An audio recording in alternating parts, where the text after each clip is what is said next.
Good morning. Good morning. My name is Paul Gullifor. I'm a professor of sports communication in the Charlie Steiner School of Sports Communication. It's my pleasure to welcome you to the 4th annual Charlie Steiner Symposium on Sports Communication. It's my pleasure to introduce my friend, our graduate, the namesake for the Charlie Steiner School of Sports Communication, Hall of Fame broadcaster for the National League champion Los Angeles Dodgers, Charlie Steiner.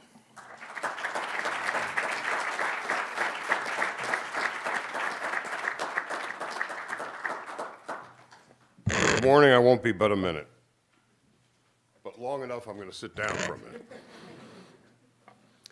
When I came to Bradley, about your age, 1967, we had one little radio station about the size of a phone booth and 2 radio and TV courses, brilliantly named Radio TV 101 and Radio TV 201. Of course, we had no idea what our industry would become. We just went upstairs, played records, read the news, announced Bradley basketball, and perhaps carve a career. When I arrived, I had no idea that this would be the birthplace of so many all-time great sportscasters. I had no idea. Either did they. It was one day, about 15, 20 years ago, they looked around and went, well, we had the late Bob Starr, Jack Brickhouse, Chick Hearn, Ralph Lawler, Tom Kelly, and many more. And it occurred to all of us, and me, I was the caboose on the train, that A, broadcasting, B, sports broadcasting was beginning to mushroom and explode. And Bradley was wise enough and able to foresee where this industry might be going, although we're still not sure where, but we know it's going there fast. And so thus sports communication was born on this campus. They came to me years ago, well, what do you think? What do I think? And it became obvious that this would be a great place in which sports communication could begin to flower. And it's not just sports broadcasting, it's not just being on the air, in front of a microphone, behind a camera. It's one of the things that I really insisted upon in becoming as involved in the program as I have, is ethics and what's right and what's wrong. And in sports, there's like real life these days, there's a lot of gray area. And it's incumbent upon all of us, those who are speaking with and those who are listening to understand there's still a vitally important aspect to our democracy about telling the truth. Truth is not a pleasant coincidence. Truth is the truth. Sadly, that's changed over the past couple of years, and as you probably can hear in my voice, I feel fairly passionate about that. I felt that way long before the previous 2.5 years. And that's why I insisted on ethics. We, in our profession, are truth tellers. We don't shade the truth. We report the stories as best that we see them. When I hear this stuff about fake news, it just drives me crazy. That's not what we will ever allow here, teach here, permit here. Now, we're not talking politics. We're talking bats and balls and first downs and field goals. The truth is the truth. Our life and our, for lack of a better term, our society has taken a little turn off that road now. And it's incumbent upon us, and really for you, your generation next, to understand the truth is not a pleasant coincidence. It's absolute. With that, I feel better now, and I hope I haven't brought you down already. This is the fourth year of the symposium. And one of the things that I think our school does exceptionally well is teach the fundamentals of sports communication: writing, broadcasting, producing, directing, media relations, and the like. What this day does every year, from my point of view, is to bring in the people who are the real practitioners. This is what they do for a living. This is what perhaps you will aspire to when you get out of here and on into the real world. And so for me, I came here in 1967, so that's, you do the math. I was just a baby dinosaur then. And now we're able, you always hear that nonsense, oh, he wants to give back. And it sounds like a bunch of hooey, but it is enormously satisfying for me to be able to give back and to see this size crowd at 9 o'clock in the morning on a snowy day is very rewarding. So we have today 4 panels and a conversation. The first one, which we're about to begin with, what college athletic directors are worried about? And I imagine there's a fair amount of things that keep them up at night. Next, at 10:30, if you see a pattern here, rules of sport, regulations, and ethics. At 1:30 this afternoon, issues in the field of sports communication. Again, I can't, just from my head and my heart, can't impress upon you how important it is. That's why the school is sports communication, to communicate accurately and fairly. And this afternoon at 3 o'clock, plenty of good seats still available, as they say in my business. But the state of baseball, how's it doing? Is it doing? What direction is it heading? Ratings were down in the World Series. Is that a big deal? Is that a sign of things to come? The state of play, the pace of play, all of that.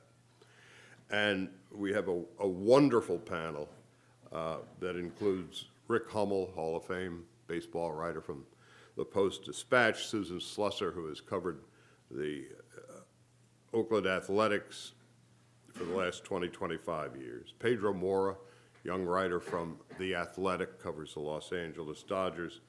And Tyler Kepner, who's the national baseball writer for the New York Times, and someone you might know, Chris Mad Dog Russo, who is one of the elite sports talk show hosts in the country. And tonight, Mad Dog, somebody I've known for 30 years, and I will have a little chat over at the Hayden Clark Alumni Center. So I'm going to stop yammering now, let the symposium begin, and the Steiner School could not be operating in the fashion that it is without Dr. Paul Gullifor, who will moderate this first panel. I also want to thank, in particular, Dr. Dunya Antonovich, who will be moderating the second panel.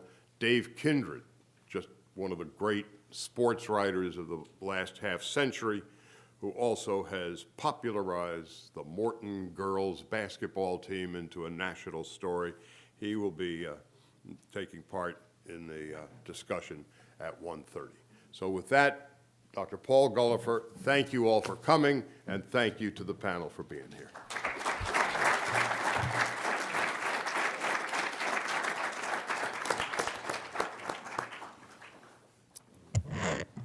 Thank you, Charlie. Before we begin with today's first panel, I want to take just a moment to thank the sponsors of the 4th Annual Symposium, specifically Mass Mutual, and that is through the courtesy of our great graduate class of 1974, Paul Herzog. Paul is in attendance. Paul, please stand so we can acknowledge and thank you.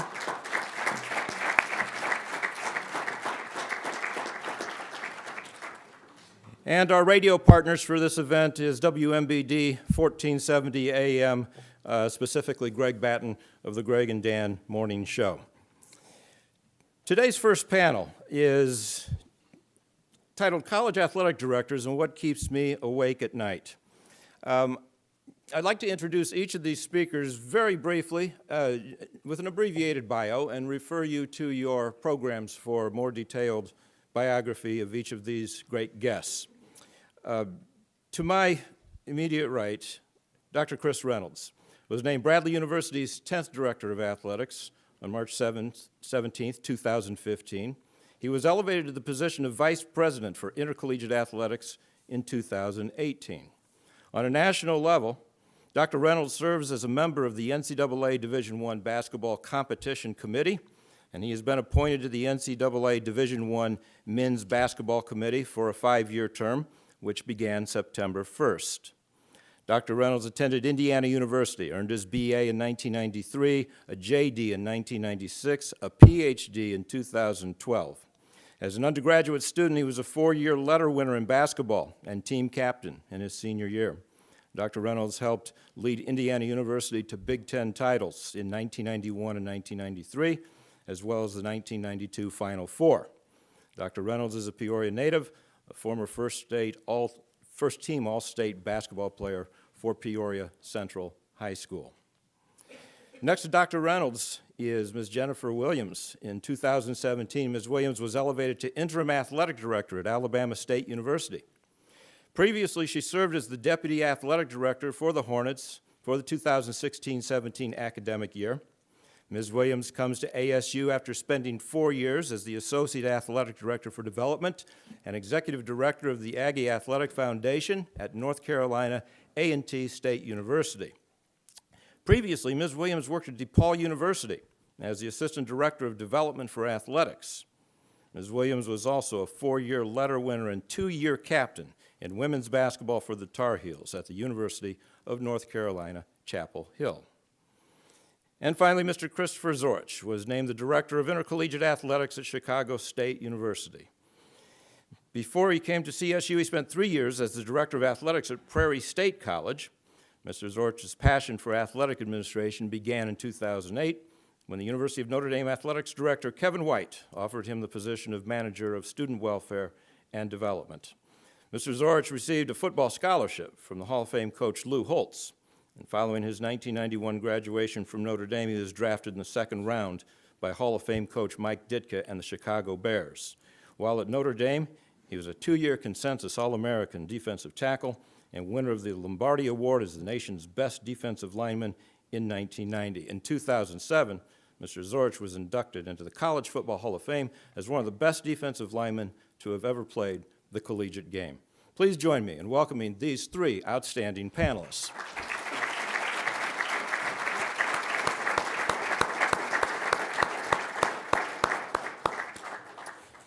Our format for this is pretty simple. We have a range of topics, and we're never going to get to all of them in the time allowed, but we'll do the best we can. We do want to hear your questions, so if there is something that comes up, either in a question or a response this morning that provokes a question from you, please raise your hand, and I'll do my best to make sure that we get your question, okay? Panelists, I'd like to start with the title of this, which is What Keeps Me Awake at Night? And I can imagine it's very difficult to limit that to just one item, but you have an awful lot of plates that you're spinning and a lot of constituents to serve. And so if you could, please, let's start us off by telling us what is that one key issue that keeps you awake at night. Sorry, okay, I can call him, I do that in class.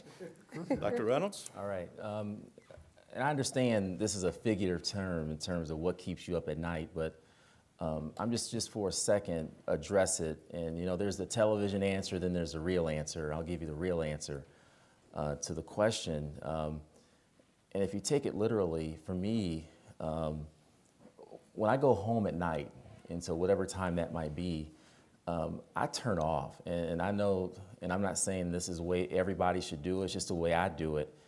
And the acronym or the initials I like to use in my own mind is BWB. I'm better with balance. And I just have to turn off when I go home. And so if we take it from a literal sense, what keeps me up at night, candidly, it's how I can be a better father and how I can be a better husband. And my number one priority is doing the very best I can do to be the best husband I can be. And I have two amazing children, Joshua and Olivia, and I just want to be the best dad. If I'm not popular at home, it doesn't matter that I'm popular anywhere else publicly. And so I'll just begin with that because in this job, in this profession, it can consume you. You can work 24 hours a day, 7 days a week, and you can literally be up at night. But I've just chosen not to. And I'm just better when I have other things going on in my life that I value. But as it relates to my job, my position as the Vice President of Intercollegiate Athletics, my main responsibility and what I think about all the time is the 220 so student athletes that we have at Bradley, and how can I do the very best job I can do to make sure they have a tremendous experience, not just athletically, but academically, in the community. And as we like to say, our role, our job, our station is to help to develop the leaders of tomorrow. And we sincerely believe in that. And what I find is that if we can do that, they will perform because they know that we're invested in them. Every single fall, I invite every single one of our sport programs to my house for dinner, and I get to know them personally. And what I believe is if you just show people that you believe in them, you trust them, and encourage them, they'll do the right things because they know you care. And we do that because we do value them. And so when they're out on a Friday night, Saturday night, they're going to do the right things because they don't want to let me down, and they don't want to let their coaches down. And so I get a good night's sleep every single night. But there are a myriad of topics that we're going to cover, and I think as we proceed through the panel discussion, we'll be able to address those items. Thank you. Ms. Williams. Yeah, I agree with Chris. Student-athlete welfare is at the forefront of all of my thoughts. It's my why. It's why we do our jobs. And so to take it a step further, I've really been concerned about mental health. That's been a topic that's come up at our NCAA council meetings, and making sure that our student athletes are sound mentally. We provide them with the tools to be successful in their respective sports, but are we giving them the tools to be mentally strong? As student athletes, you're taught to kind of suppress certain feelings, and that it may not be okay to show that you're feeling sad or that you're down. And so we want to make sure that our student athletes at Alabama State understand that it's okay to not feel okay, and that you have the resources to go and seek help. But mental health has become one of the topics that I have been, that has kept me up, because I'm seeing so many stories, and on my campus, not just with our student athletes, our students, I'm seeing more cases, and our counseling centers are getting more traffic because students, they don't know why they're feeling a certain way. And we have to make it okay, and we have to provide them with those resources to be able to go out and seek that help. Another thing, and I know you said one, be quick, lack of resources. I'm at a limited resource institution.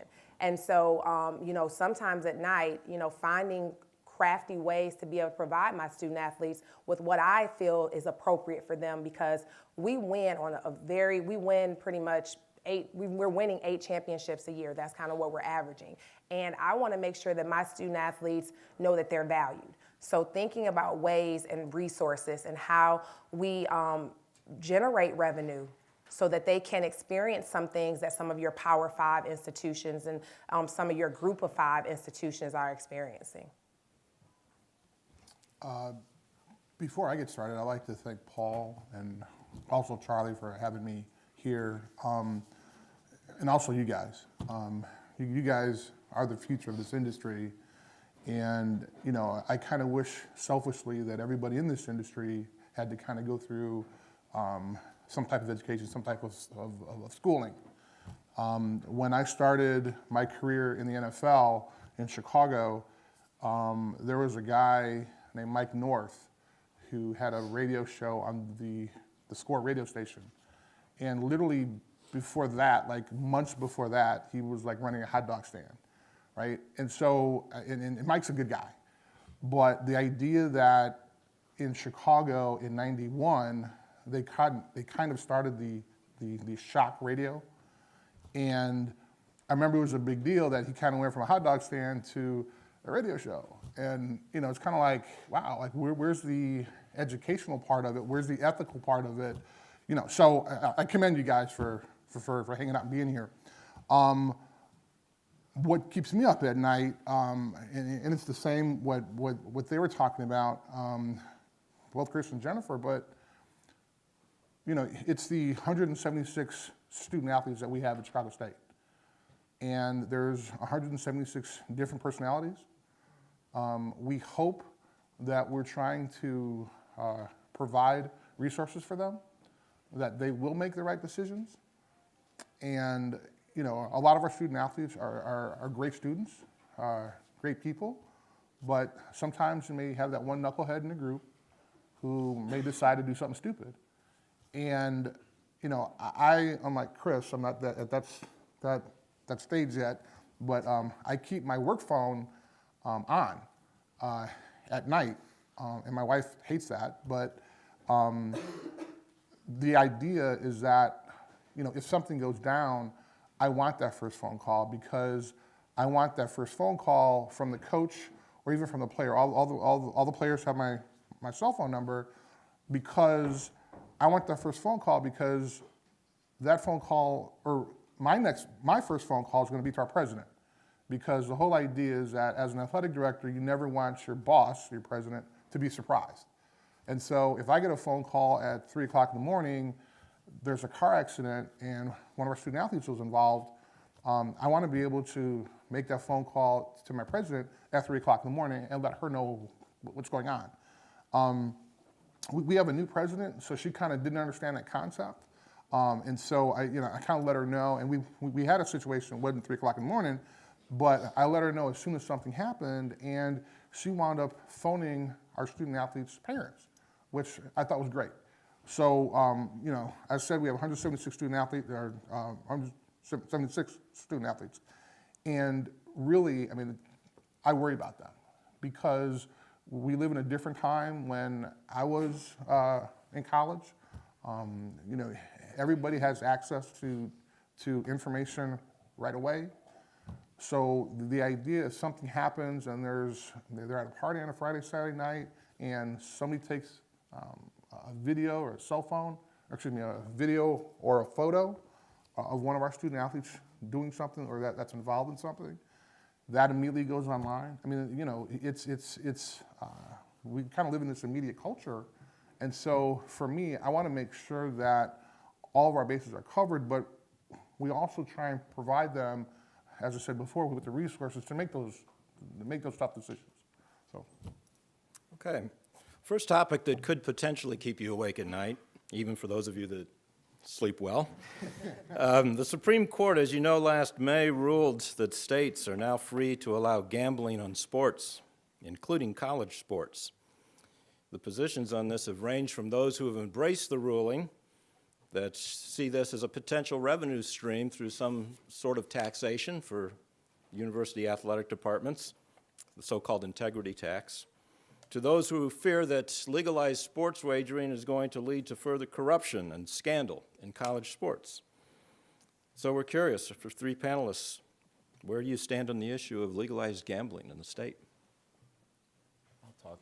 I don't like it. I just think that when we think about sport, whether it be on the amateur level or the professional level, but particularly I can speak of as it relates to colleges, universities. When I think of sport, I talked to one of my mentors a couple weeks ago, my college coach, Bob Knight, and we talk about not the games that we won and championships and things of that nature, but we talk about the things that we derive from sport and what it teaches. And it teaches time management, it teaches persistence, it teaches you how to fall down and get back up, it teaches you organization, it teaches you how to be a good teammate. And all these things assist you as you move forward professionally. And so in our athletics department, we have 60 staff and coaches. We're a team, and I'm the head coach. And the same things that I learned as a student athlete are the same things that apply later in life, and I value those experiences. And so I think when you begin to add elements such as legalized gambling and other things, you just begin to cheapen really the intended purpose and the value, the true value that can be derived from sport. And certainly there's always going to be room for corruption when you do it. And so if I'm at a basketball game and I'm the clock operator, do I start there's 5 seconds left, do I start the clock a little slow or do I start it fast? I mean, there's so many people that can affect the outcome of a game. And so I'm not concerned so much more anymore about the actual players on the court or field affecting the game because they know so many eyeballs are on them, but it's the other people. It's the guy making minimum wage that, again, is operating the clock. You know, people that you may not necessarily think would do a certain thing, those are the people that you have to watch now. And I just think that all it takes is one issue, and then the whole sport begins to be compromised. And it just takes one incident, that's the thing. And so that's what I'm more concerned about. Not the 99% of the people that are gonna do the right thing and enjoy the ability to do so, but it's just that 1%. And we know the stories of the 1% that did things historically, and it just gives the whole sport a black eye. I agree with Chris. I don't like it, but it is a reality with, I think, 6 states currently allowing for sport wagering and more on the gamut that are starting to come about. But it's a big industry. I believe it was $150 billion with people betting, and it's going to make our jobs a lot harder. Again, I don't worry about our student athletes, but it's the other people, as Chris said. But what I do think is that the NCAA is going to have to really put some stricter verbiage in regards to sport wagering, and it's going to be an educational component that as athletic directors, we are going to really make sure we're vetting the people who are working our contests, as well as educating our coaches and our staff, because that's really where it's going to come down to. It's, again, that 1%. And we're just going to have to keep our eyes open and make sure that we know who we're hiring, that they have high integrity, and that we're providing everyone in our department with the verbiage and the documentation from the NCAA about sport wagering and not betting on it. That's kind of the phrase, don't bet on it. So that's going to continue to be a challenge for us as athletic directors, but it is happening. The climate is changing. We just have to be prepared to continue to educate our staff and our coaches on what's coming down the pipeline. I don't want to sound boring, but I do agree with those guys. Again, the idea that this topic is of concern to athletic directors is very important. I know several Power 5 athletic directors, and they've even talked about this publicly, that they're not sure how this is going to turn out. And I think both Chris and Jennifer really talked about, but it's not our athletes, right? So our athletes they're educated at gambling. The NCAA has a whole bunch of issues around it. It's the game worker that's making like $8.50 an hour, right? It's when we have our basketball games, we have maybe 15, 20 workers, so when you talk about football, there's obviously more workers there. And then when you talk about, like the Power 5, money-driven sports, So now you have somebody, and this is really kind of an odd example, but you have, a manager who's watching the water bottles for, let's say, like Alabama, right? They're ranked number 1. Or we could talk about Notre Dame, who's ranked number 3. So let's use Notre Dame. So you have a manager there, and our quarterback has his Gatorade bottle labeled for him. Somebody can come to him with any type of proposition, put something in his water bottle. Now, I know that's kind of a crazy scenario, but that could happen when you're talking about folks who aren't invested in your program, right? So it's a very serious issue, and I personally think it's unfair because we're going to be putting young people in a situation where they have to make a decision, a moral, ethical decision, where it's going to be kind of a very intense situation for them. You talk about a kid, who may have bills to pay in school, financial aid didn't come through. All of a sudden now he or she is looking at kind of a really rough circumstance and may be able to justify taking $300 or $5,000 or $10,000 to slip something in somebody's drink.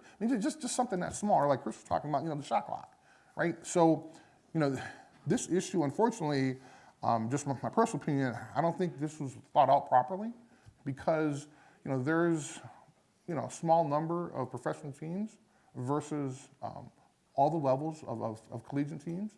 And, if you have people betting on, who's going to kick the first field goal, imagine what's going to happen, to the industry as a whole. So I am not for it. Thank you. I should pause here and see if there's any questions from the audience. Yes, Dave? Like a pregame show. Say a pregame show starts with a head coach and it runs in pregame a half hour before. Do you talk about injuries? Because it's not tipped off, it's not kicked off.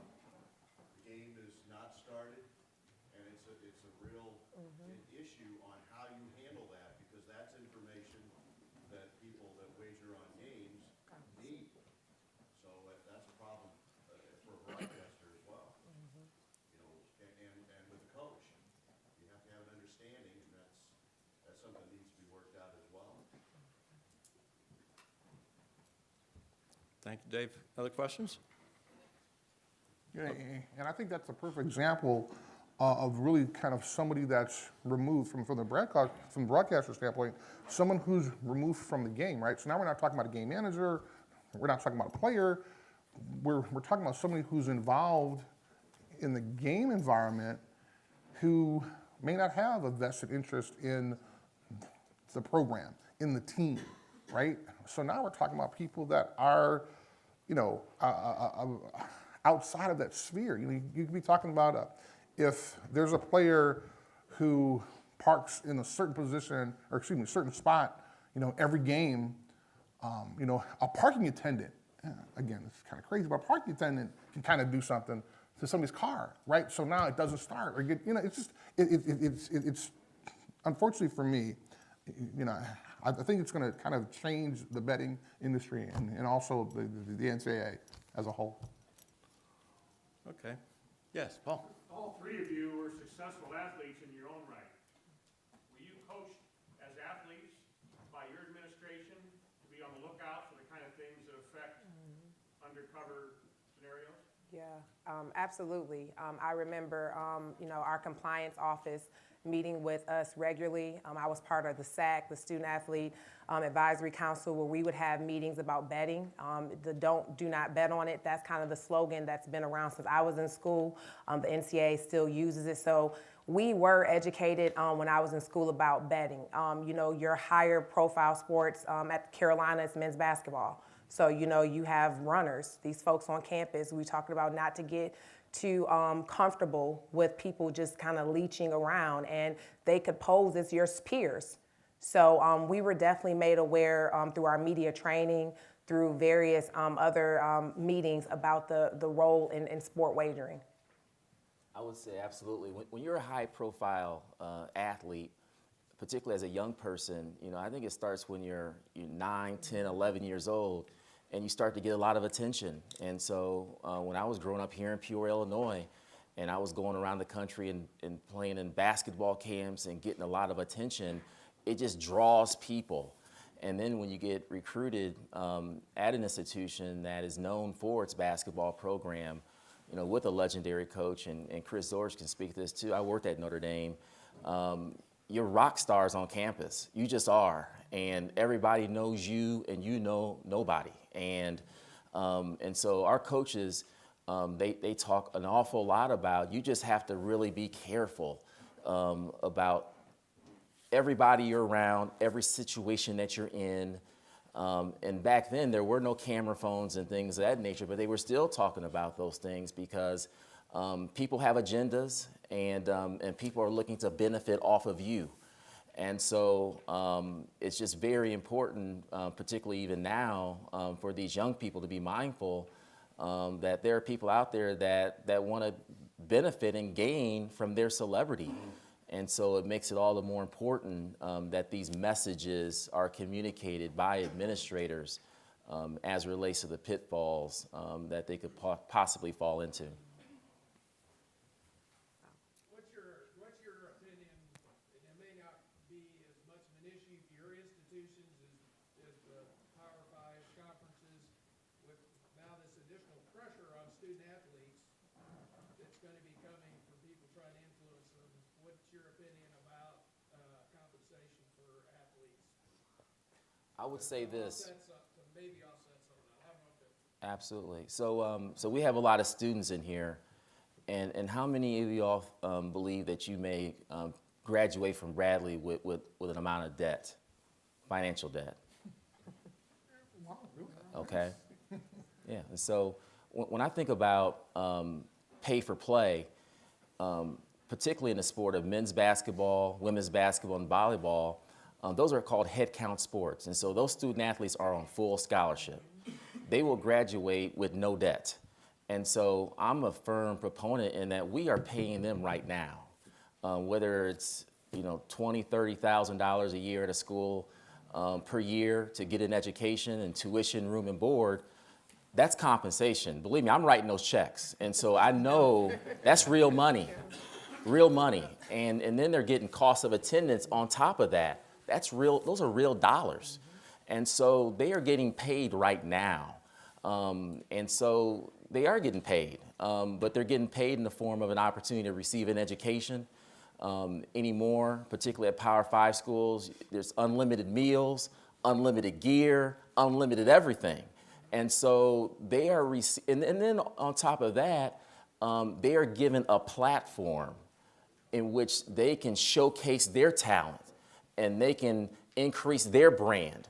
And there's value in that. Otherwise, a lot of these young people, particularly in the sport of men's basketball, they don't necessarily have to go to college. They just have to fulfill 1 year post high school. And so they could choose to sit out the year. They could choose to go to the G League. They could choose to go overseas, but they choose to go to North Carolina, and they choose to go to Duke, and they choose to go to Kentucky because they're provided a platform to be able to showcase their skill and talent. And there is a tremendous amount of value in that, because when they are able to finish that year, take a guy like Ben Simmons. He was able to showcase his talents at LSU. When he finishes that year, then he's able not only to get paid to play professionally, but there's marketing dollars that he's able to secure because of the value he was able to generate from that 1 year. And so many times, you talk to Michael Jordan, LeBron James, those dollars from a marketing perspective can outpace the dollars they receive for playing the game from the organization that they play for. And so it's believe me, both parties are benefiting, and we would be very naive to believe that these young people are not benefiting as well in a very tangible way. And I was going to say, just to add to Chris, when I was a student athlete, I didn't see it that way. I felt as if I should be paid. I wanted a stipend. I wasn't receiving Pell Grant or anything. But now as an administrator, I think it's how you tell the narrative. I think explaining it that way to student athletes, you know, I was able to come out debt-free over $200,000 in education. I needed a 5th year, so I was a double major. But, you know, Carolina provided that to me. And, you know, the opportunities were endless from there because I look at some of my peers who didn't play sport, who just now finished paying off their student loans from undergrad. And don't throw in grad school and your professional degree. So I agree with you. It took me to become an administrator and to write those checks and to do some more, you know, research. But, you know, those are dollars. And then you talk about cost of attendance. You know, that's an extra tag on to what you're getting. So, you know, I definitely think that, you know, a lot of institutions couldn't afford to pay their student athletes. When you're on my level, I'm not at the Power 5, we're at the FCS level, D1 FCS. We wouldn't be able to sustain as a university if we paid our sports. We just couldn't make it. So. And on top of that, when you think about sports medicine, our student athletes, they sustain an injury, they get sick. I mean, they're going to the doctors. All right, somebody's paying that bill, all right? Anytime they need any type of medical attention, they get the best of the best treatment. They get academic advising for free, all right, for free. Tutoring for free. Access to computers for free. And so, believe me, don't get me started on this topic. I could give you a list of things that they get for free. When we travel. International trips. International trips. We had teams at Bradley go to England this summer, Puerto Rico this summer. All right, those plane tickets cost money. And so they are getting tremendous value through the opportunity that they get. And on top of that, the value to get an education is something that should not be undervalued. I would not be sitting in this seat right now if I didn't get an education and didn't take advantage of that opportunity, because athletic participation will only take you so far. And so less than 1% of the people that we're talking about are going to move on and play professional ball and make money, but the 99%. And so much is spoken about the 1%, but what about the 99%? And so if they're not taking advantage of that opportunity to get an education, then they're not maximizing the opportunity they have at that institution. Now, I mean, I'm going to agree with them, but I'm going to take a little different perspective. And obviously, we're just talking about the larger Power 5 schools, right? The really successful ones. You know, I'm for not having them be compensated, but, you know, is the institution providing all the resources they should be, right? So does the basketball team have 4 tutors, or do they need 12? Or does the football program have the high-tech, state-of-the-art instruments in order for their players to recuperate faster, right? So if you invest, if you take all this money that they're getting because these athletes are on television dollars, I mean, Big Ten contract is insane. But if they're not investing back into the athletic program, into the student athletes, then I think that's a problem, right? Because if we're not going to pay our athletes, and they're making, you know, millions, hundreds of millions of dollars, if we're not taking care of our athletes, then where's that money going? You know, is it building a better facility? Okay, well, is it a bigger building, or, you know, are we using those resources properly? And so that's the only thing that I would want to look at, just to make sure that we are taking care of our student athletes and providing those opportunities. I mean, you talk about making sure that they can compete. Well, you know, it's a full-time job being a student athlete, right? So it's a full-time job, and on top of that, you have to go to school. And on top of that, you have pressure to perform. I don't care if it's a non-revenue sport or if it's just an expensive, big-time Notre Dame football team. There is pressure there. And so, you know, do we have enough team psychologists, right? I mean, you know, when you think about it, I mean, you know, you're an 18-year-old kid who just left, a great high school program, and now you're put in an environment where, there's tons and tons of more fans. There's boosters now, and so now you're 18 years old. You're put in this environment, and how do you deal with that? Does the team have enough sports psychologists for that? And again, if you're making millions and millions of dollars, then let's invest back to the community. Let's if we need to, let's bring in that help. And so that's my only concern, is that if we're not going to pay our student athletes, then we have to make sure that they have enough resources in order to perform and to be at their best. And I just have a couple more points as it relates to that. I think we also have to keep in mind they are opting into this. They don't have to play. And so we talk sometimes about, well, they're being taken advantage of. Well, they can choose not to. And they can choose to go to school and pay their own way to go get their education. But they're making a decision that they don't have to make. And so I think that's something that's important to note as well. And I will agree with some of the things that Chris and Jennifer spoke of, which are very important, in that it is our responsibility as leaders of our athletic departments to make sure that our young people are having a wide range of experiences that are going to value and increase their value and benefit to what they're trying to do long term. So for example, at Bradley, and Jen Jones is here, and she heads up our Bowl for Life program. And so what we do is we charter a bus and we take our student athletes to various places. So in the last couple of years, we took them to Chicago, to the Chicago Bears organization. And we spent the day in Chicago. We met with front office people with the Chicago Bears. They talked to our student athletes about life after college, choosing a profession that's sport related. They were able to see that the Chicago Bears, they have accountants, they have lawyers, they have marketing people. And so it really helped to put a face and an image with a profession that related to sport. But providing that exposure to our student athletes is something that we felt was important to do. Something we didn't have to do, but we felt it was important to give them that experience. This past fall, in August, we took a busload of student athletes to St. Louis, to the St. Louis Cardinals organization, and again, spent time with their front office people, and we're able to give our student athletes exposure to the professional side of sport. And then they talked about interviewing skills and how to prepare your resume and questions to ask an employer, and how do you get from where you are to be the vice president of community relations for the St. Louis Cardinals, and walk them through those steps, and doing informational interviews and things of that nature, just to help them to connect the dots from A to Z. But the typical student at Bradley did not get that experience. But our student athletes did, and we provided that experience for our student athletes free of charge, and we fed them, all right?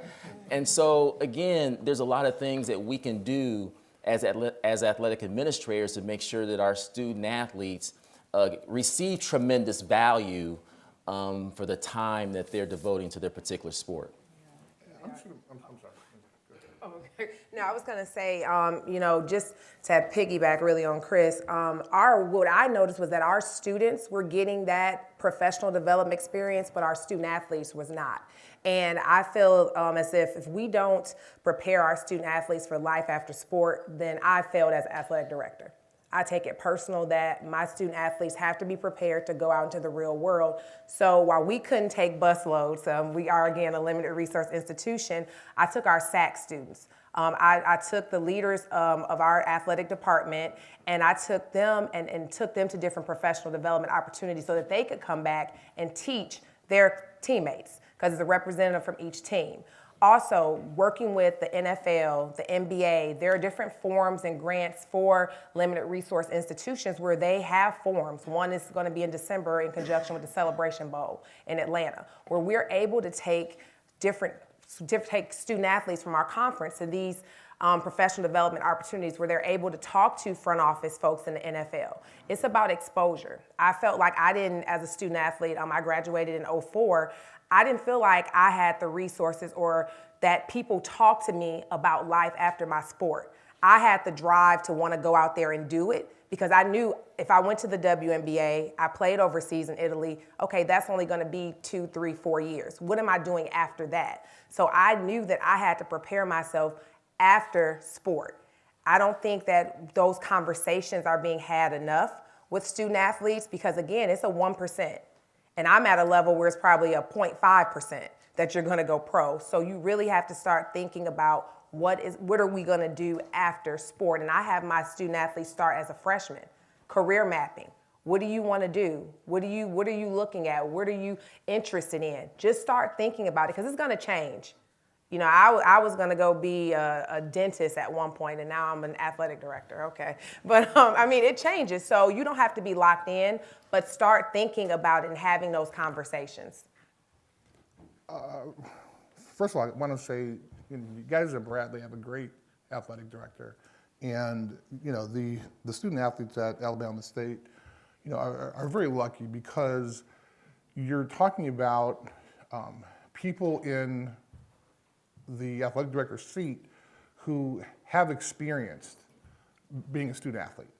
And as Chris was writing down, I'm kind of jealous because I played for the Bears, and I'm in Chicago, and we didn't take that bus ride yet. I wrote it down, so I will be talking to you about that, how to get that done. Man, and we have a whole bunch of teams in Chicago, so that's a great idea. And I say that because, when you look at all of our experiences, now, I know, and I graduated in '91, so I'm like way old, right? So, but we didn't have the type of opportunities that both Jennifer and Chris mentioned, right? So we didn't have folks taking us off campus to places. Now, Coach Holtz was influential, and so he brought like the CEO of FedEx at one point to talk to us, to spend time with us. But when you have people who have, and that may not necessarily be the athletic director, but when you have folks in the athletic department who understand what it takes to be a student athlete, that's just so much more beneficial, because they understand the time management, all that stuff, but more importantly, talking about the opportunities that we never had, and so now they're doing it.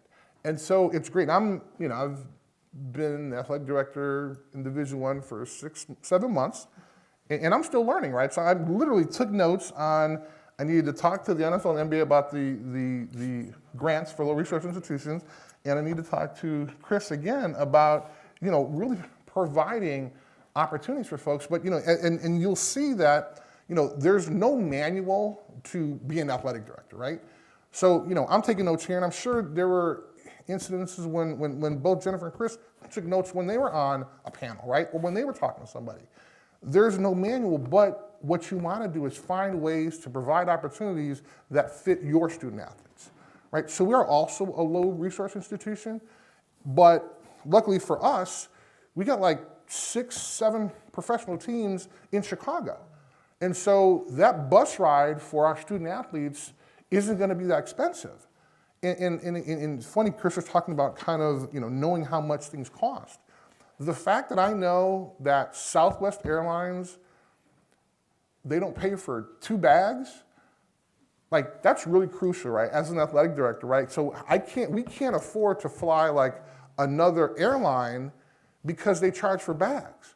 I mean, I know it's kind of crazy, but the fact that we have to make sure that the airfare or the plane rides that our student athletes take is that you're being fiscally responsible, because we can't be charged an extra $25 on, let's say, United or American for like one extra bag. And so these are things, but because we've experienced those things, that it's more beneficial to Alabama State or to you guys at Bradley, that the people in charge have had those experiences, because they're going to provide what we lacked, but also kind of use more resources that we have currently.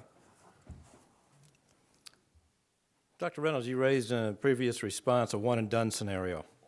And if I could follow up on that, there is some sentiment that maybe that rule, which I understand you have no control over, it's an NBA players' union rule may well be eliminated in the near future as the G League grows and becomes a legitimate minor league for the NBA.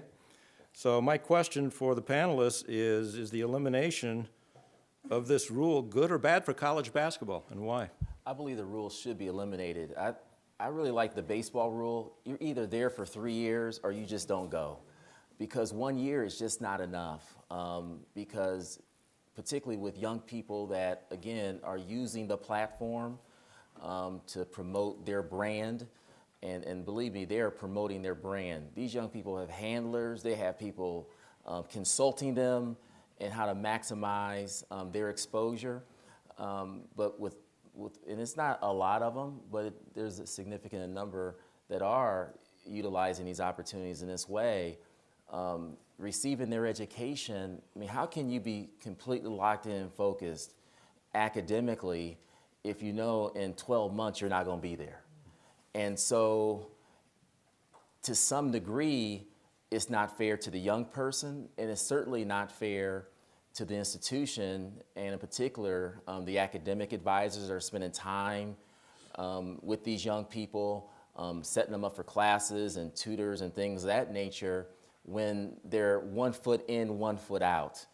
And, you know, how can you make that work? It's just not fair to either party. And so they should either go to professional sports after high school, or they need to be invested 3 years at a minimum, and then they can, and then they're closer to graduation.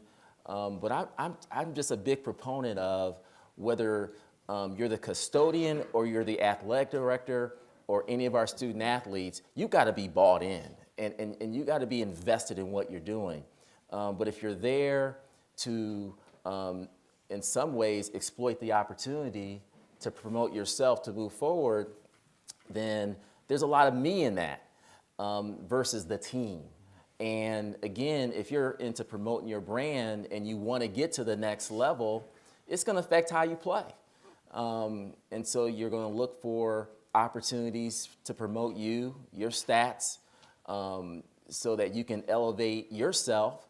And in some ways, that can take away from the team. And you got so many people whispering in your ear, telling you what you should be doing. You know, you're passing too much. You're not taking advantage of opportunities out on the court. I just think it becomes very difficult. Again, you're talking about an 18-year-old kid being put in this position. But if that kid knows they're going to be there for 3 years, the mindset is different. You settle in, you develop real relationships, and then I think that can work. Okay. Anything to add from the other panelists? And I was just going to take it from just an alumni approach. When you're looking at cultivating relationships and soliciting alums to come back and support, how can you go after someone who hasn't even been fully vested, as you said, Chris? You know, that one and done, to me, it disrupts kind of the team concept. And you having that buy-in when you know that you're going to have people vested for 3 years, to me, that makes the biggest difference, because, you know, how do you establish a rapport with the university? If you know, like you said, 12 months, you're leaving and you're going on to other things. So, yeah, I'm not. And, you know, the topic is very controversial because, you know, the example folks always use is if there's an artist who's in their freshman year, right? Or if there's someone whose talents could be profitable, they have the right to leave, right? And so you say, well, you know, someone who could hit a ball or throw a pass or whatever, they can leave whatever they want. I mean, so, you know, you can kind of look at the other side, but, you know, as we heard, you know, is that person vested? You know, I think, and this is probably very controversial as well, but because of what the college or university is giving, you know, it should be mandated that you have to stay for those 3 or 4 years, right? So, you know, as we heard, the fact that an individual can leave after 1 year, you know, to kind of showcase their talent, you know, we've invested that 1 year scholarship. you've also have been fed, you've also have been, you have the best doctors, you have a lot of opportunities, and for us to make that investment, I mean, it's very important. And Jennifer talked about being part of the team. What happens when you have like the starting five, and I think it's Kentucky a couple of years ago, something like that, they all left.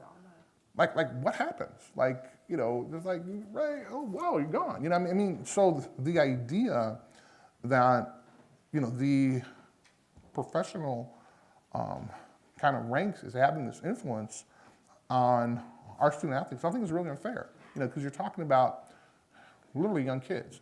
And I don't care what type of background you came from, you're still an 18, 19-year-old kid, and now you're talking about trying to make a decision that could potentially affect the rest of your life or your family's life.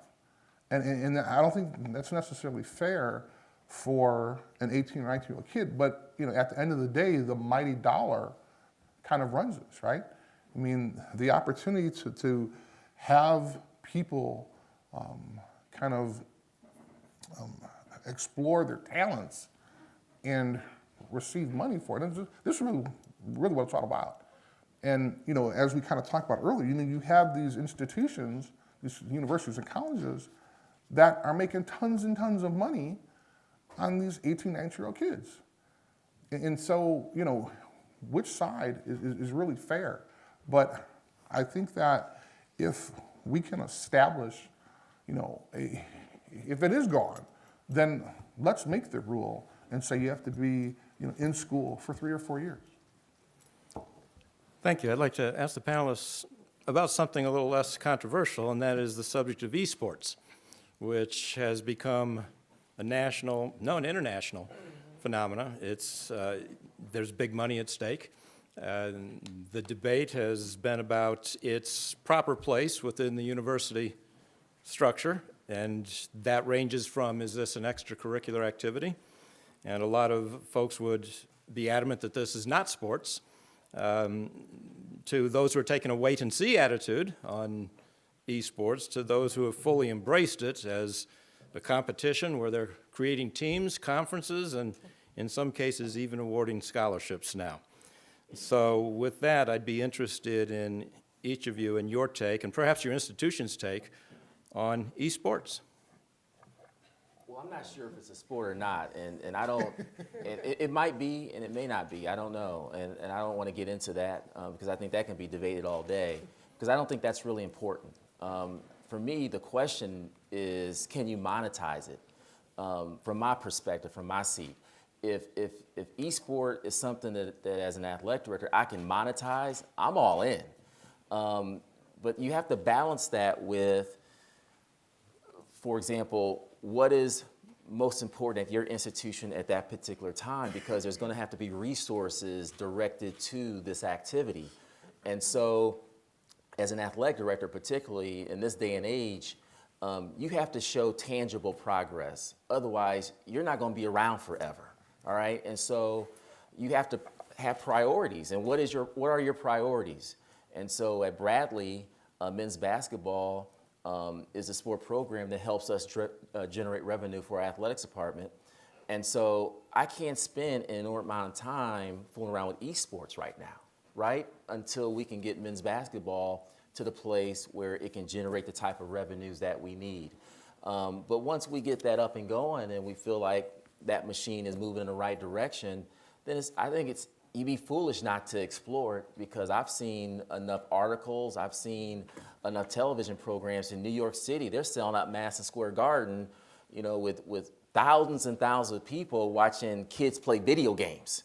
And so there's certainly a market for it, but the question becomes, as an athletic director, do you invest dollars into hiring a coach, having these young people trained if they need to travel, equipment? You spoke of scholarships. Is that a priority for you right now? For us, it's not a priority right now, but that's not to say you can cancel that out, because this particular activity is generating sponsorship dollars. And if it catches on, then that can certainly be utilized to help not only fund that activity, but other sport programs in the department. And so I think you have to take a stay tuned approach to it and just see how it grows. With most things, I don't like to be the first one in. I want to see somebody else make that investment and see if that investment is profitable for them and beneficial. And if you see enough of it around you, then maybe it's something you raise your hand for. But at this time, we have other priorities.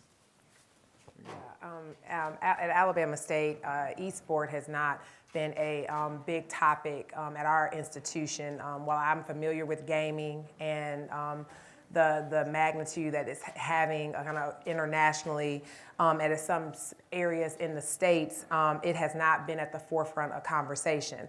The research I've done on it, I do think that it's best at the club level right now. I've seen Illinois Wesleyan, they have a very active program. So they range from a varsity to an advanced to a JV with scholarships, coaches, and we just can't support that being at a limited resource institution. Again, as Chris stated, my focus has to be on those sports that are generating revenue. And our market right now, pretty much, if it's not about football, it's not making sense. And that's how it is in Alabama. I don't personally feel that way, but I'm a realist. And that's kind of what, the folks are. So e-sport has not taken off and been a topic of conversation in Montgomery, Alabama. I am open to seeing how it plays out. I had a very good conversation with Ryan, who he got his doctorate from Carolina, but he's done research on it. And we talked a little bit, and he talked to me about some conference offices and conferences looking at bringing e-sport around, I guess, some of their championships. So I'm interested to see how it goes. I know with the Olympics, they're talking about doing some things, bringing it as a demonstration sport for the Olympics, I think 2024. So it's a big industry. I just right now don't see a place for it in our athletic department. I definitely think it's best at the club level right now. We are part of the Western Athletic Conference, and at our last meeting, we had a presentation from one of the esports groups, and it was a very knowledgeable conversation. But at the end, as we kind of talked about it, and the individual took questions, the first question was, does this belong in an athletic department? And they flat out said that, the reason why it's called kind of esports is because of the team concept. Like you have a coach that kind of coaches, the players. But the individual we talked to said that it probably should go, in the area of student activities. One, because when you talk about a varsity sport, you have to talk about the opportunities for both men and women with things like Title IX. And, when you talk about having to support a program like that, so Robert Morris University, that's in Chicago, they first started off with offering a 50% scholarship for esports. And it was amazing. They had a whole bunch of folks apply. The following year, or I think maybe 2 years after that, they actually went full time. So they have full scholarships for folks who are playing esports. But that's kind of assisted that athletic department. It was able to bring exposure. And so now they're kind of one of the institutions that folks go to when they're thinking about doing it. When I talk to the individual personally, the idea was, not having folks being able to be housed in athletics. It was trying to find that space on campus. Do you have the proper bandwidth? I mean, there were a whole bunch of conversations that, as an athletic department, as you heard, we're worried about a whole bunch of other different things. Like, how can we worry about what the bandwidth is coming into a building? So the idea that, this may be housed in athletics, I'm starting to get a better understanding of it. I mean, I do think that it could be supported through student activities. One, because we are a low resource institution, so we don't have that type of money. However, you have an institution like Ohio State, who started a program, but they were also able to kind of work in kind of the psychological aspect as well. So they're partnering with their kind of esports department, let's say, with their medical school to examine the effects, right? Because when the representative from the company talked to us, they talked to us about how before the incident happened in Florida, where one of the gamers really had a mask out there, pulled out a gun and started shooting people, they were thinking about talking to 300 institutions. As soon as that happened, they really cut it in half, right? Because it's now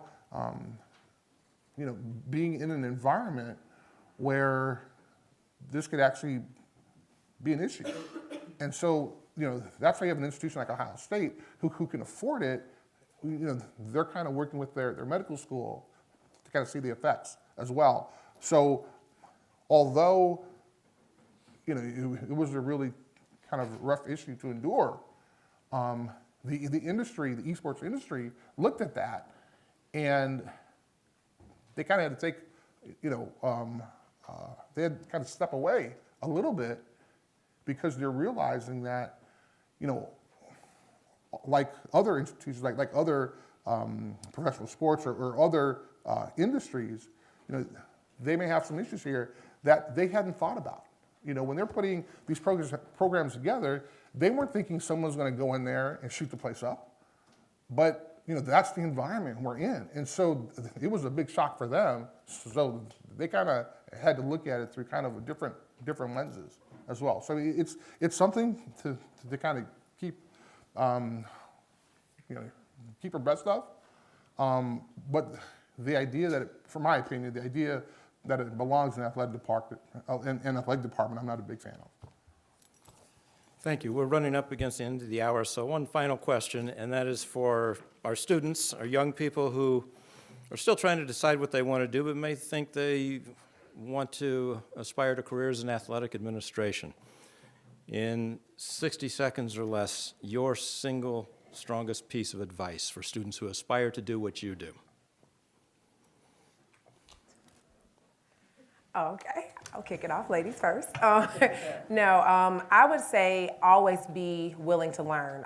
Always be a lifelong learner. You don't have to know exactly what you want going into a situation, but work hard.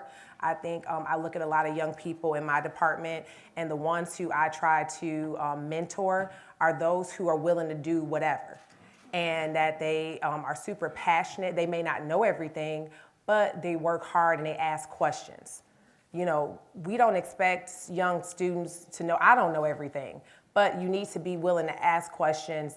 And then a phrase that I like to go by and was kind of guided me throughout even when I was a student athlete, was to blossom where you're planted.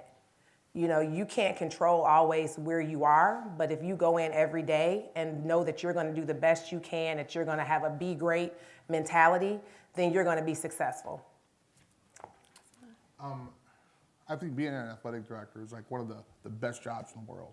So I would encourage folks, if you are thinking about going to this field, please do. The more knowledge we get in this industry, the better. However, be prepared to work very hard. And even if you're not going to go into athletics, and this is kind of my advice, being an old guy, is whatever job you get, do more. If you have a job description that says A, B, and C, go out and see what else you can do in a different department. With your supervisors are going to see that and realize that you want this organization to succeed.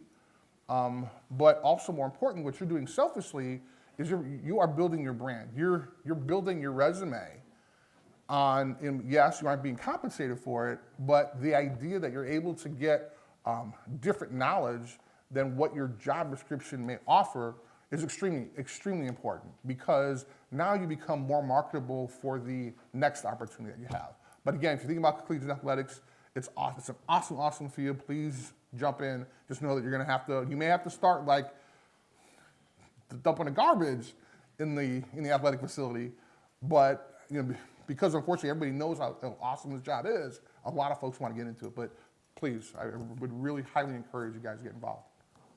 I could say a lot of things with regards to that, but I'll just say one, just surround yourself with really, really, really smart people. And Dave Snell is here from the athletics department, Jen Jones, they're really smart. And when I was your ages, I surrounded myself with smart people. I reached out to people and asked them, how'd you get to where you are, you know, and give me some ideas, some thoughts.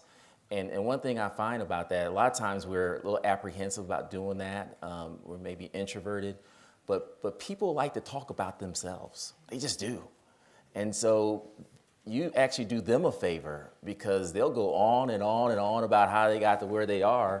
And there'll be some nuggets of wisdom in that can help you. But reach out to people, particularly because you don't want anything, you know, and that's the time to reach out to them and develop those relationships. And then they'll always remember you, and you stay in contact, and before you know it, you graduate, you've stayed in contact for 3 or 4 years, and then when there's a job opportunity, you send in your resume and application and say, hey, remember me 3 years ago? I was the guy who came and spent some time with you. But just reach out to a lot of smart people, ask them as many questions as you have. Thank you. I think you'll agree with me. These are not just good panelists and athletic directors. These are great role models and great people. Join me in thanking them for being part of this panel.